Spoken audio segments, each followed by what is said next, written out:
Keputusan Hotman Paris untuk pasang badan membela Febri Adriansah mungkin membuat banyak orang mengelus dada dan bertanya-tanya, untuk apa mempertaruhkan nama besar demi kasus yang begitu sensitif dan panas ini?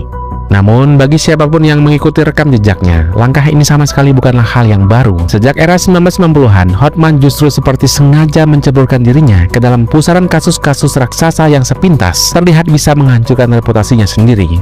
Mulai dari berdiri di samping M. Nazarudin saat skandal mega korupsi Wisma Atlet mengguncang negeri, membela jenderal polisi yang tersangkut kasus peredaran gelap sabu seperti Teddy Minahasa, hingga menjadi benteng hukum bagi ratu ganja asal Australia, yaitu Schapelle Corby.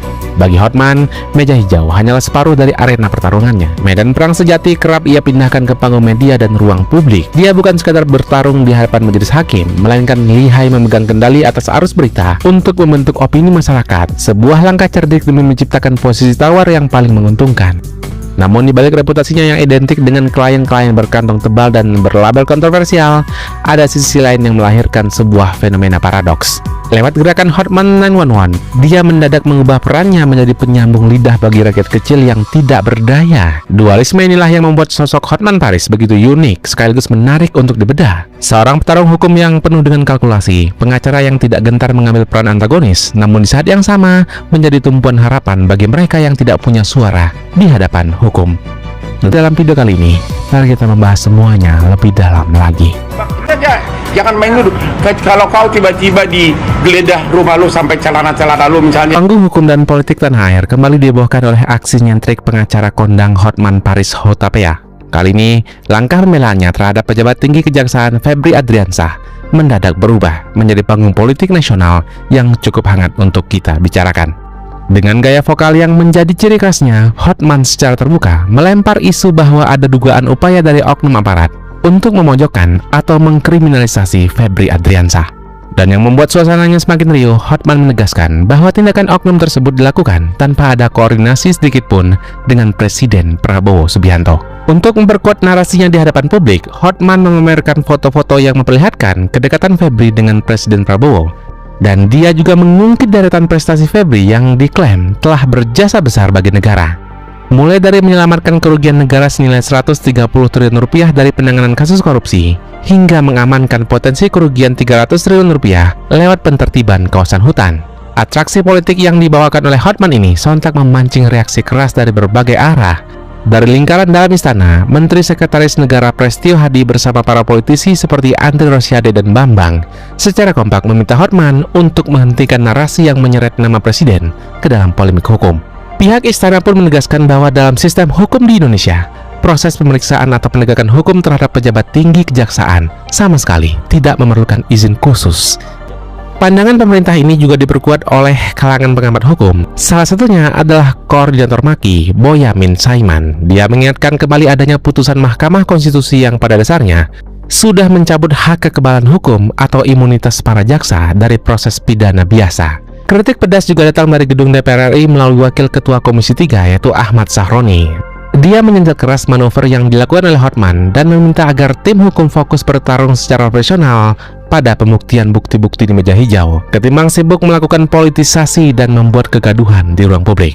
Banyak orang yang sering heran melihat pengacara papan atas yang justru hobi mengambil kasus-kasus panas dan dibenci masyarakat. Rasanya aneh, untuk apa mempertaruhkan nama baik hanya demi membela pihak yang sudah terlanjur dicap bersalah oleh publik.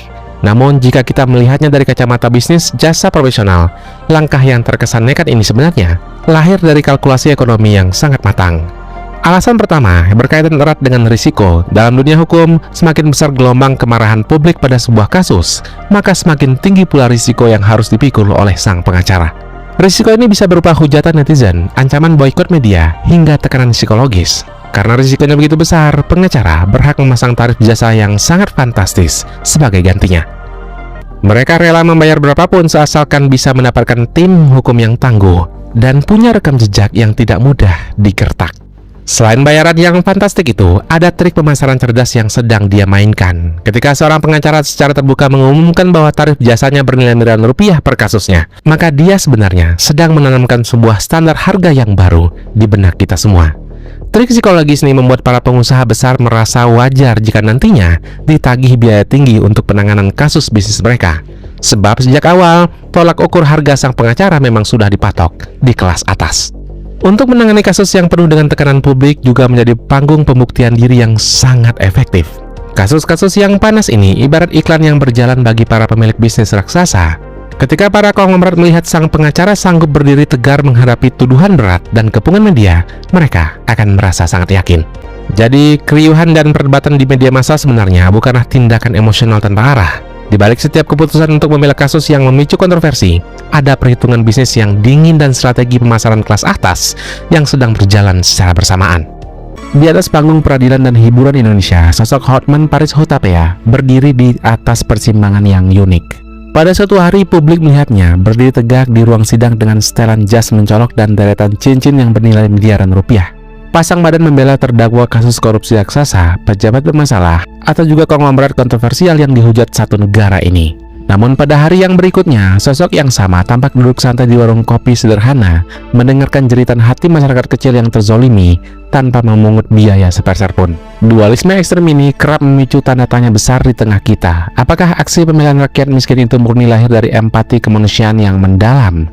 Ataukah sekadar panggung sandiwara seorang pengacara pragmatis yang sangat paham caranya untuk mengendalikan perhatian publik? Tirai misteri ini sebenarnya pernah dibuka secara gamblang oleh orang dalam yang paling mengenalnya, yaitu anak kandungnya sendiri, Frank Hutapea. Dalam sebuah perbincangan mendalam di kanal YouTube Helmi Yahya Bicara, Frank Hutapea membongkar logika dingin di balik aksi sosial sang ayah. Frank tidak segan menyebut ayahnya sebagai seorang pakar pemasaran dan pembangun citra diri yang sangat jenius. Menurut penuturannya, gerakan membela rakyat kecil di Kopi Joni hingga pembentukan wadah Hotman 911 bukanlah sekadar aksi impulsif, melainkan bagian dari kalkulasi personal branding yang sangat terukur darinya. Frank mengatakan bahwa aksi pasang badan untuk rakyat bawah berfungsi sebagai penawar yang sangat ampuh atas hujatan publik. Ketika Hotman diserang habis-habisan oleh masyarakat karena mengambil posisi sebagai kuasa hukum figur-figur yang dibenci, narasi bantuan hukum gratis hadir untuk menyimbangkan persepsi publik itu. Selain itu, dari kacamata bisnis media, penanganan kasus-kasus rakyat kecil yang berhasil diviralkan menghasilkan publikasi media gratis yang bernilai miliaran rupiah. Nilai pemberitaan organik ini jauh lebih berdampak dan meyakinkan daripada memasang iklan komersial biasa di media arus utama. Jika fenomena ini dibedah menggunakan lensa manajemen reputasi, wadah bantuan hukum rakyat kecil tersebut pada dasarnya beroperasi sebagai sebuah perisai moral yang kokoh bagi Hotman. Ketika sebuah kasus kontroversial memicu kemarahan publik, kemarahan tersebut tidak langsung menghancurkan reputasi sang pengacara. Keberadaan konten-konten aksi sosial di Kopi Joni secara langsung mentransfer simpati dan budi baik dari masyarakat bawah ke dalam portofolio citranya.